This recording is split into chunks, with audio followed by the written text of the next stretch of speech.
Good day, everyone. I am Dr. Jaruvic Rafols. I am the head of the Guidance and Testing Division of Silliman University under the Office of Student Services. Today, I am invited to talk about coping with mental stress during the COVID-19 pandemic.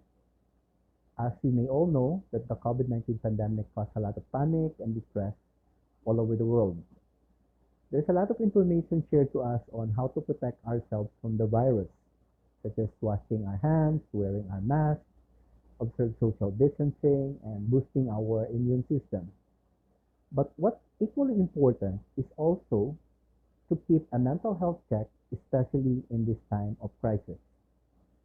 So today I'll be sharing some slides which you may find helpful, and these are information shared to us by our mental health experts and also the World Health Organization for us to practice in this time of crisis. So my presentation would be, let's talk about stress. So what's so important about stress? What is the psychological impact of a quarantine or the lockdown that we are experiencing? And who may develop mental health issues because of this experience? Then lastly, how to maintain a balanced mental health and well-being. So let's start. So what about stress?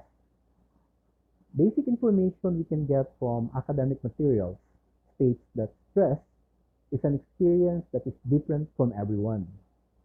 It's a physical, emotional, and psychological tension that we experience when reacting to a certain situation, such as this COVID-19 pandemic. There are two types of stress. There is this what we call good stress or the eustress, and the other one is the bad stress or distress. And when we experience the bad kind of stress, it can take such a big toll on our mental health. People all over the world are experiencing stress, and these are experiences that we can relate to right now, that now that we are actually forced to be on a quarantine, and most of the time we stay at home.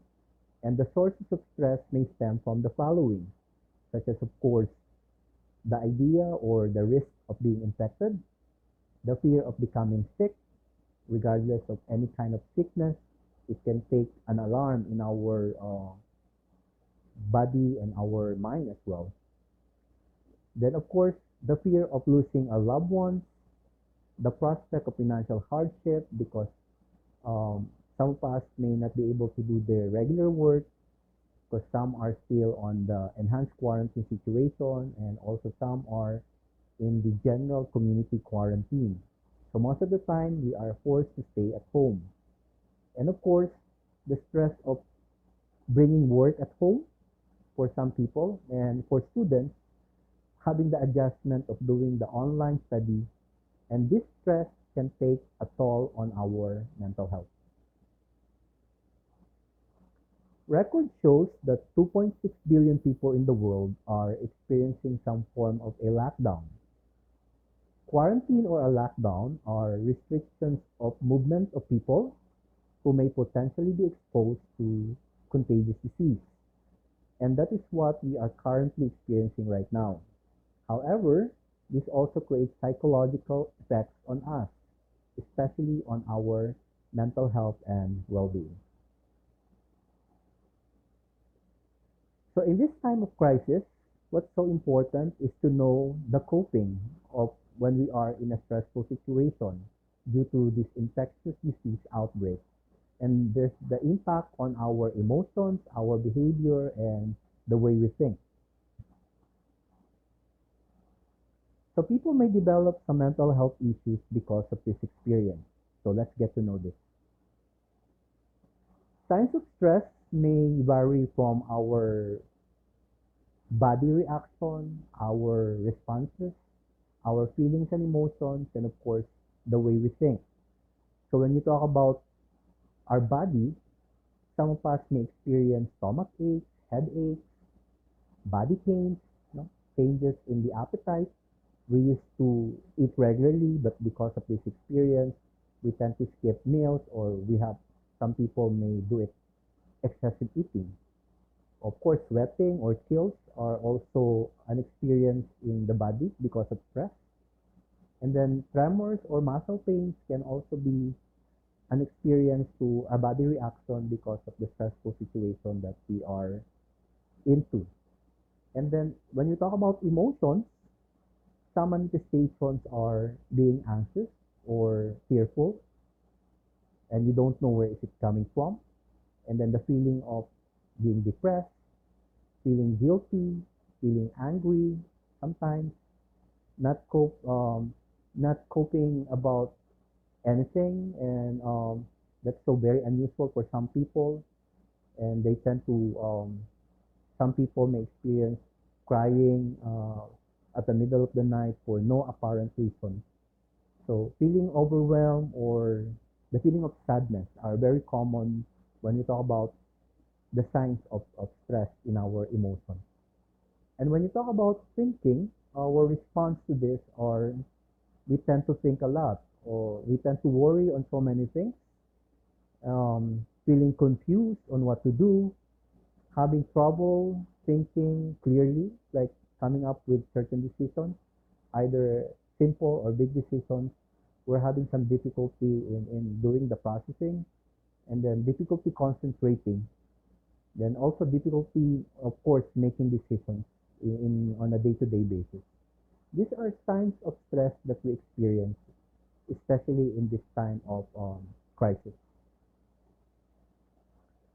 The World Health Organization also shared some information about the physical signs of stress in our body. And you can, when you see it on the screens, you'll notice some are can be called psychosomatic illness, such as headache, neck pain, stomach ache, upset in the stomach, body pains, and so on and so forth are the physical manifestations of stress in our body.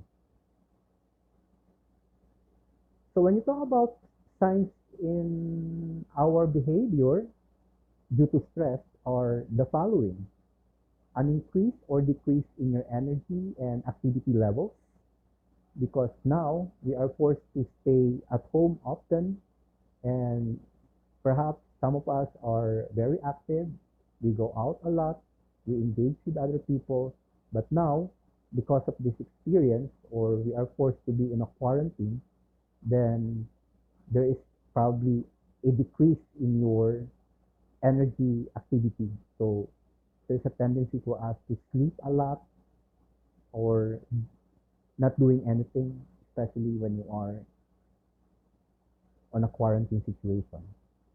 Then an increase in your alcohol or tobacco use, although now that we have the liquor ban, but some of us may have access to alcohol drinking or smoking.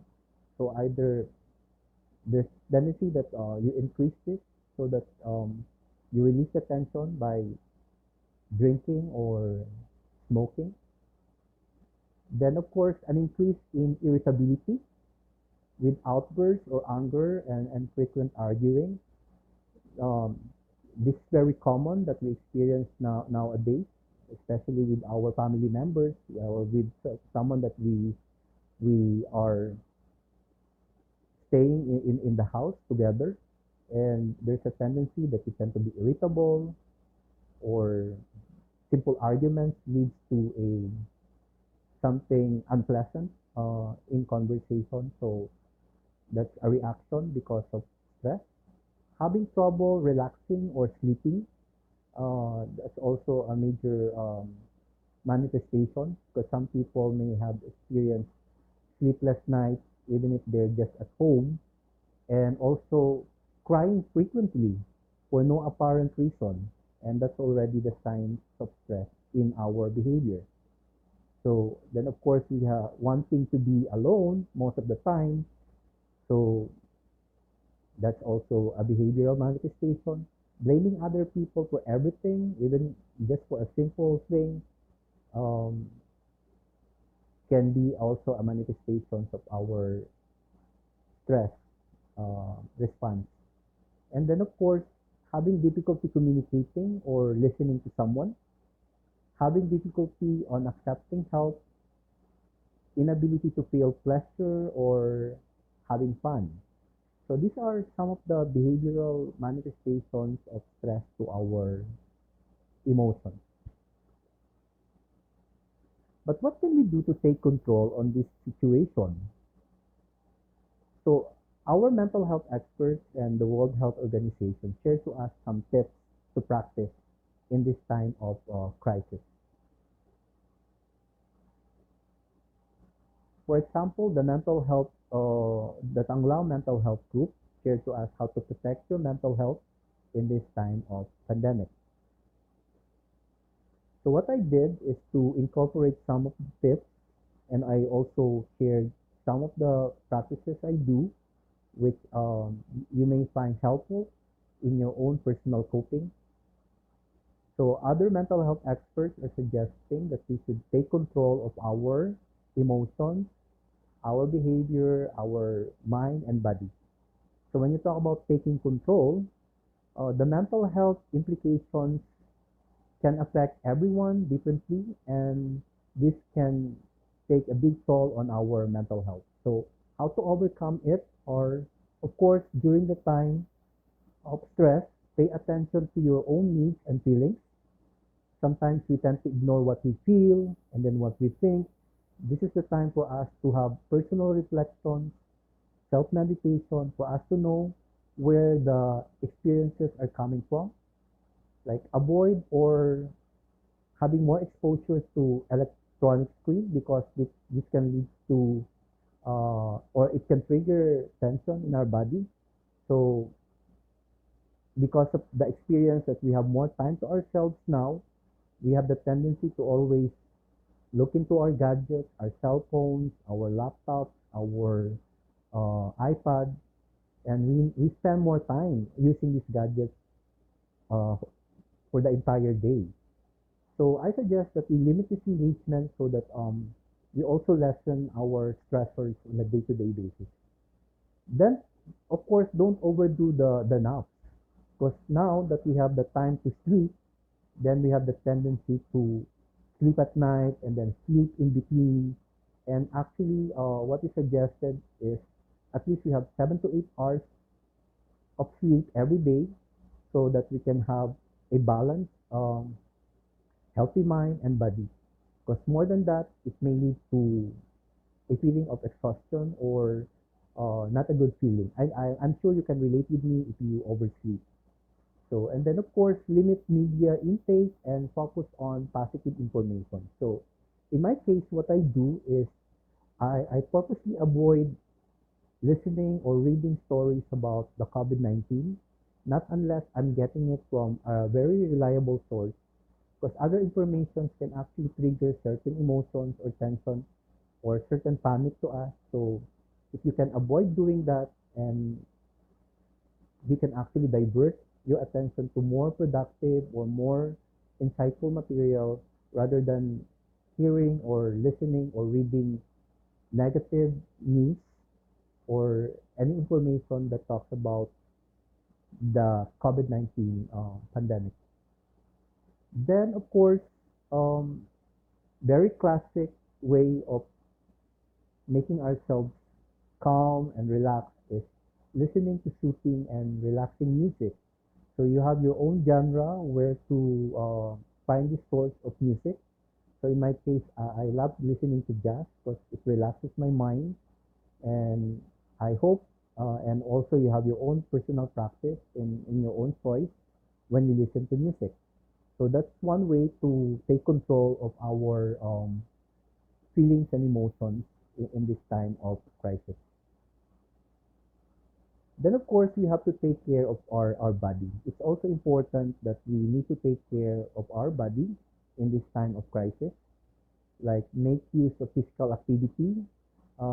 Even if we're just at home, we need to look for ways where we can exercise or sweat in a daily basis. Like about 30 minutes would be a good way for us to physically fit.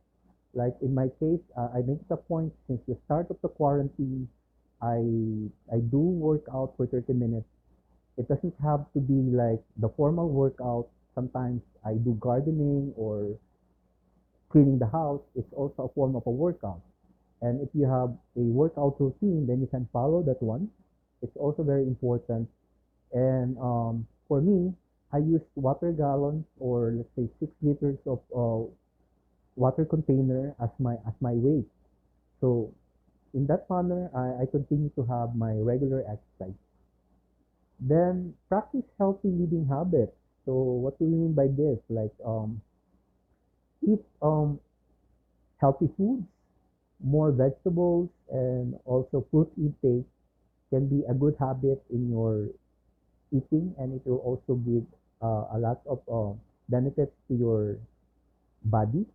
So proper nutrition, sufficient sleep, and avoid stressors that triggers you. That's also very important. So you know what triggers you. So if you can avoid them, then please practice it because in that manner you stay calm and attuned with your mind and body. Then engage in healthy activities that you enjoy and find relaxing. So some of us are now that we have more time, then maybe you can try doing art, sketching, painting, or probably using clay as a form of therapy to you. And then in the process, you can be creative. Then keep regular sleep routines and eat healthy food. So when we talk about taking care of our body. Then of course, we also have to take care of our mind. As mentioned a while ago, as in the previous slide, that it's very important that we have to take care of the way we think. So, and how to overcome our stress in this situation is a near constant stream of news reports about the outbreak can cause anyone to feel anxious and distressed. As mentioned earlier, I purposely, in my own practice, I avoid listening to this information if I don't get it from a reliable source, such as, for example, the World Health Organization or reliable sites that you browse where you get the information locally. So then seek information, updates, and practical guidance or of specific times during the day. So you don't really have to always check from time to time, but at least a day you should have an update on what's going on. And also because we have this idea of fear of missing out. But then in that manner, if you get this from the right source, you are well informed about what to do and what is happening and what are the steps being done globally or on the national level in terms of this um, COVID-19 pandemic. Then other forms of relaxations, we continue that. And then what's so important is recognizing your personal strengths. So how do you cope when you are in a stressful situation? Prior to this experience of this pandemic, how do you cope when you are always challenged on a situation? We have to identify them, find out your strengths, and remind yourself of winning strategies you use to go through these difficulties in time. And in that manner, you can actually use those coping skills that you have, especially in this time of crisis. And then, of course, it's also important to connect with our loved ones, our significant others, because they are the source of our psychosocial support. And how to overcome it, of course, we have to stay connected and maintain social networks, even if we are being isolated in our own spaces. But still, we try to connect with our the people that we love, because um, they are our source of strength and they give us support. And on the other hand, you also give them some psychosocial support. So you can use the technology that we have right now to communicate with them via telephone, email, social media, or video conference, which is very common nowadays. Like it's really possible that you can still work at home by using this technology. Some are using Google Meet, Zoom, and other platforms as a form of communication. So it's also very important to connect with others in this time of crisis. And then, of course, very important is how to stay calm and when emotions overwhelm you. So I would like to share some simple tips for a mindfulness practice, not only in this time of crisis, but on a daily basis, because it helps to calm your nerves. It also helps you to stay focused and stay connected and attune with your mind and body. So let me share to you some simple techniques which I use. And at the start of this quarantine, I made it a point to practice this on a daily basis. So uh, it is called the grounding technique as part of the mindfulness exercise. And in the beginning, I find this a bit difficult to practice because you need to concentrate, you need to focus on your senses, and then I'm trying to observe how this kind of technique benefits my entire body. So on a daily basis, like I practice these simple steps, and I'm sure maybe some of you are aware of this. Uh, I got this from a source in the internet and also some tips from the mental health experts in this kind of situations when we experience the anxiety and also feeling of sad or loneliness. I do practice this simple grounding technique. And you can do this also at home. First is you have to look for a space where you can be relaxed and not being distracted with so many things. Or you can actually, if you have a garden in your house, you can stay there so that you can see many things in your surroundings. So the first step is in doing this is be in a relaxed mode where you can sit properly without any distraction, and then do the simple steps. First is this what we call identify 5 things you can see in your surroundings. So identify them mentally. Like right now, I am seated here and I am facing my cell phone as I record this. So identify 5 things and identify it mentally. Then after identifying those, then you can now focus on the 4 things you can feel. Either anything you can feel, or you can modify this by 4 things you can touch. For example, at this moment, I can touch the table and the texture of the table, and then of course the paper, the pen. Identify about 4 things that you can touch. And then third is 3 things you can hear in your surroundings. Like as I speak, I am hearing the sound of the air conditioning, and outside I can hear the sounds of um, the vehicle passing by, and other things like I can also hear some people talking outside. So 3 things that you can hear, and then of course followed by 2 things you can smell. So either you can smell your hand or your the dress you're wearing. At least you can identify those smells. And then the last would be 1 thing you can taste. So either you have a glass of water you can taste or anything that you want to taste. Um, that's also possible. So that's the basic grounding technique. In the beginning, you may find this very difficult to do, but then as you move along, you will notice some changes in your mood, in your day-to-day reaction to things. It will help you be more calm and pay attention to your mind and body as well. So sometimes I modify this technique as 5 things I can see, 4 things I can touch, and then 3 things I can smell, 2 things I can taste, and then 1 thing I can actually feel uh, what's happening in my body. So after a week of doing this grounding technique, it helps me to always having that good mood. And I hope if you practice this, it will also give you some good response in your mind and body. So it really works. So something for us to practice mindfulness. And instead of reacting right away to certain situations, it will give you time to process, to pause before saying anything or reacting to anything. And the grounding technique actually helps you to stay attuned with your mind and body. So I hope you practice this simple technique at your own comfort, and let me know if it will also bring good response to your mind and body. And of course, here in Siliman, it's very important to we have some psychosocial support group who can help us in this time of crisis, especially that you are some people may experience being confused or stressed out, and you need to talk to someone.